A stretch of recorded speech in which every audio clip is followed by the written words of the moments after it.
కాదు, చాలా రాష్ట్రాల్లో కూడా కుల రాజకీయాలే ఎక్కువ నడుస్తాయి. కులం లేకపోతే మనిషి లేడు అన్నట్టుగా ఉంటాయి. ఆస్తి, అస్తిత్వం, కులం, ప్రాంతం ఇలా చాలానే ముడిపడి ఉంటాయి మనిషికి.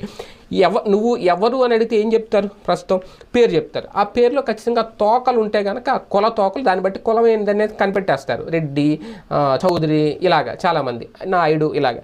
అయితే ఇప్పుడు ఆ కులాన్ని బట్టి, పేరుని బట్టి ఆ కులం ఆ నాయకుని ఓన్ చేసేసుకుంటే కొన్ని రోజులు మాత్రమే గడుస్తుంది, తర్వాత ఎప్పటికైనా ఇబ్బంది. ఈ పాఠం ఇప్పుడు జగన్ ఓటమికి ఒక కీలకమైందా?